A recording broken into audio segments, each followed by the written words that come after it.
Imagine this. You're deep behind enemy lines in World War II France. You're a spy. Mm-hmm. And the Gestapo, Hitler's, notoriously ruthless secret police, they actually consider you the most dangerous of all Allied spies. Wow. Both the French and Germans, they know you by this chilling nickname, the Limping Lady. The Limping Lady. You operate under code names like Diane and Marie, but your real name, Virginia Hall. And her story, well, it's absolutely jaw-dropping. It really, really is. This deep dive, it's all about her, Virginia Hall, an amazing American civilian who worked with the UK's Special Operations Executive, the SOE, Right. and later the U.S. Office of Strategic Services, the OSS, right there in France during the war. And that wasn't even the end of it, was it? No, her career continued post-war with the newly formed CIA. So our mission today is really to unpack the incredible life of this, well, largely unsung hero. We want to explore the really unique challenges she faced. Yeah, and try to grasp the sheer scale of her impact. Exactly. And our sources for this, they're pretty extensive. We're drawing from detailed accounts of her life, her operations. Yeah. It lets us really pull out the most important nuggets about this remarkable woman. Yeah, get ready for some, genuinely surprising moments. Right. Because you'll see just how one woman's resourcefulness, her courage, and just sheer will could outsmart an entire enemy intelligence network. Even while facing huge personal and professional obstacles. Exactly. It's quite a story. Okay, let's dive right in.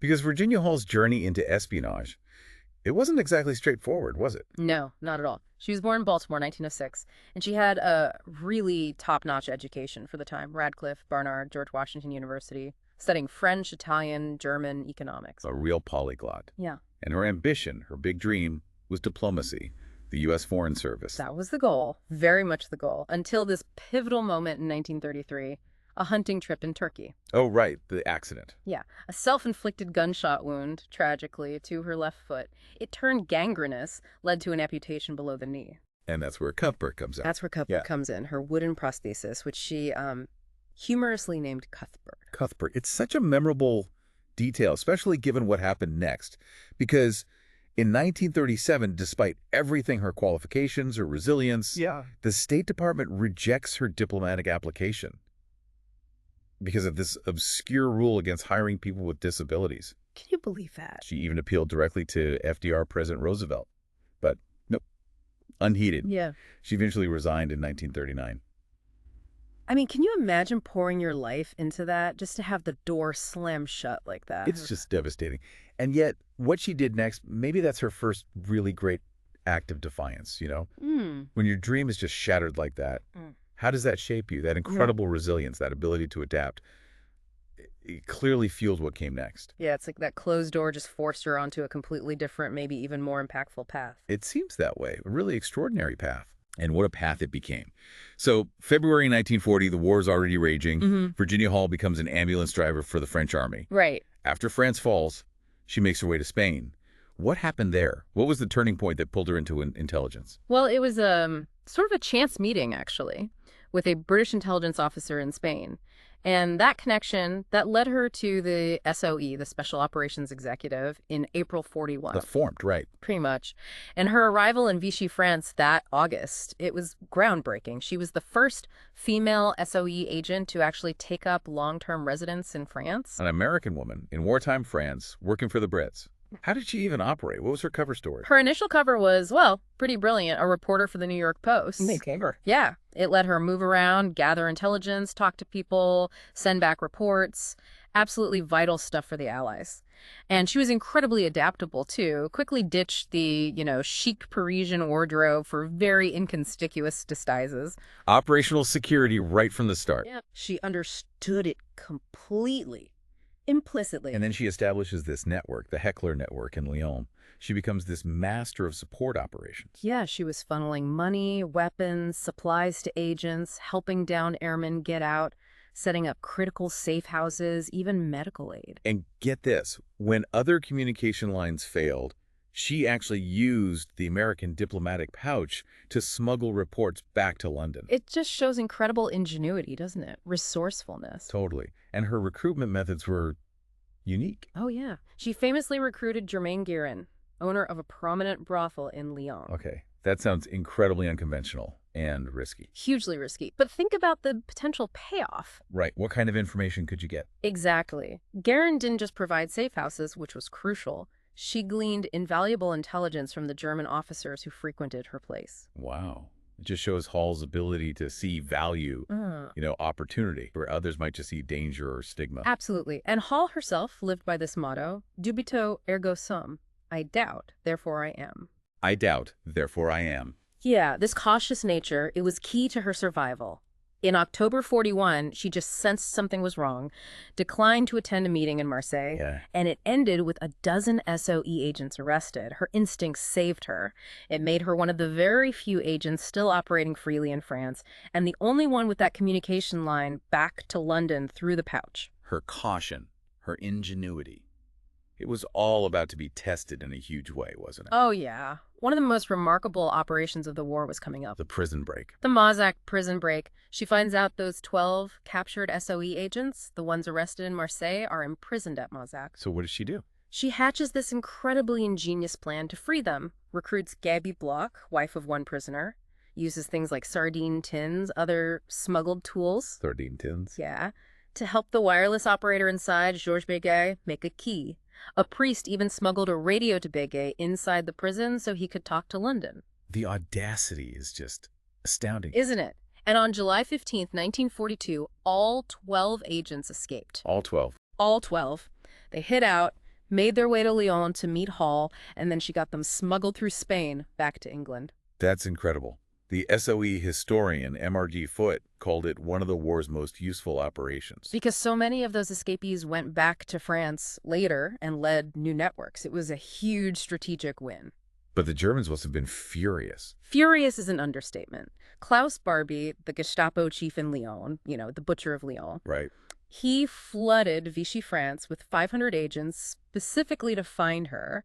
He reportedly said, I would give anything to get my hands on that limping Canadian sick bitch. He thought she was Canadian. But still, that quote, it tells you everything about how effective and feared she was. Absolutely. But the Germans weren't just sending agents, they were infiltrating networks, too. And her network got hit. Yeah, betrayed by a Roman Catholic priest, Robert Alesch. Turned out he was an Abwehr agent, German military intelligence, in disguise. Yeah, it led to the capture of several of her wireless operators. They even started sending false messages to London under her name. The danger level just shot up. So, knowing the Germans were closing in November 1942, they occupied Vichy France. She had to get out. She had to flee.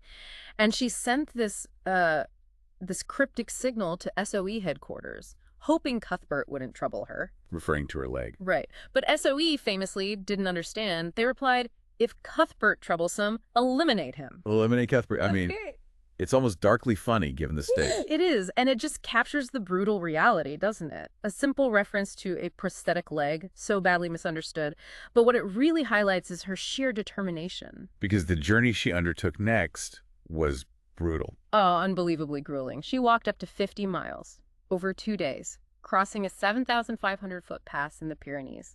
Into Spain. A prosthetic leg. Not a prosthetic leg. This whole sequence, the jailbreak, the betrayal, this harrowing escape, it just shows the raw human endurance needed for this work and the incredible personal cost. She gets arrested in Spain, right? For illegal border crossing. Yeah, briefly. The American embassy got her released, and then back in London, she gets this quiet recognition, an honorary MBE, member of the Order of the British Empire. So after all that, surely the SOE sees her value and sends her right back in. You would think so, wouldn't you? But no. Incredibly, they said she was compromised, too well-known, too much of a risk. Sidelined again. Exactly.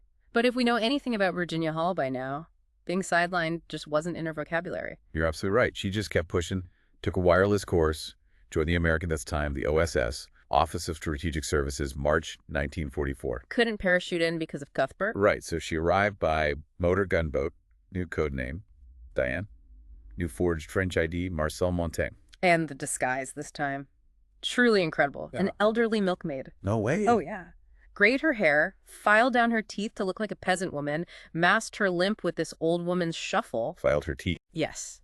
And in this moment of just pure audacity, she actually sold cheese she'd made herself to German soldiers. Get out. The sheer nerve, knowing who she was, what she was doing. Unbelievable, isn't it? So her OSS mission was different this time. Yeah, now it was about arming and training the French resistance groups, the Maquis, for sabotage to support the Allied invasion of Normandy. D-Day support. Exactly. She quickly separated from her initial colleague, Henri Lassault, deemed him too talkative, a security risk.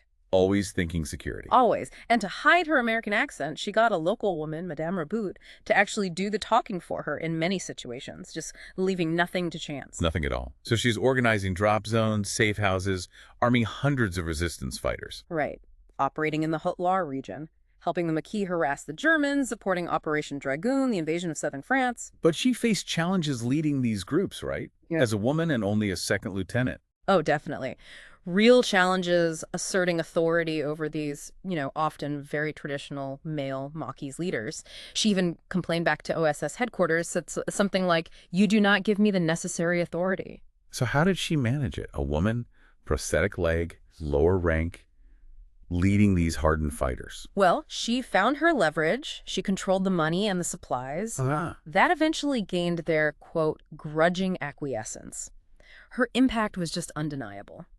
The Maquisards she worked with, they actually cleared the entire Haute-Loire department of Germans before the American army even got there. Wow, before the army arrived. Yeah, and she had this wonderfully dry comment when a Jedburgh team, those Allied Special Forces teams, parachuted in to train them after the job was basically done.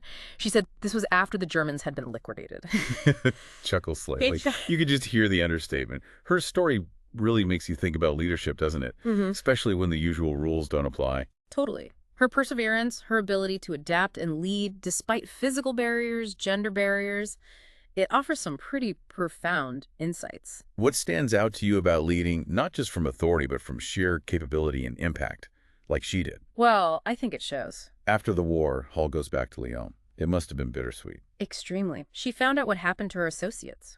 Germaine Guérin, the brothel owner, and Jean Rousset, another close colleague, they survived concentration camps. Thank goodness. But not everyone. No. Many others, including 3 young men she called her nephews, were tragically executed. And Robert Elish, the priest who betrayed them, What happened to him? captured and executed for treason. Justice of a sort. So, 1947, the CIA is formed. She joins. Right away. One of the very first women operations officers. But sadly, despite her absolutely unparalleled field experience, she faced real discrimination. Passed over for promotions, desk jobs. Exactly. The CIA itself later admitted she was sidelined, that her experience and abilities were never properly utilized. It's just infuriating, isn't it, after everything she'd done? It really is. Yet she still contributed, quietly. In the 1950s, she headed these ultra-secret paramilitary operations in France, planning for resistance groups against a potential Soviet attack. Still breaking ground. First woman operations officer in the CIA's covert action arm. A true trailblazer, even when facing those internal barriers. She finally retired in 1966, mandatory age of 60, lived a quiet life with Paul Gaston Boyot, her husband. Her fellow agent she met in Haute-Loire. That's right. They married in 57, I believe. And she never really talked about her war experiences, did she? No, she refused. Lifelong refusal, which meant she was largely obscure during her lifetime. But her death, it triggered this new curiosity.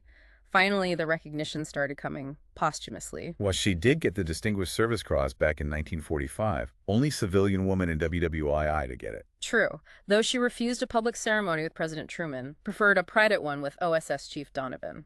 Very typical of her. Keeping it quiet. But the later recognition. Yeah, it built steadily.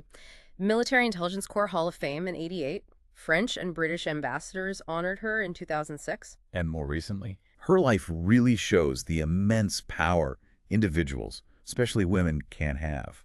Often unrecognized power, driving change, confronting oppression, even when their contributions are sort of obscured or underestimated. It really does. And her story kind of leaves us with a question, doesn't it? What other women of no importance, quote unquote, have fundamentally shaped our world? And what's our responsibility to make sure their stories, their deep dives, are finally taken?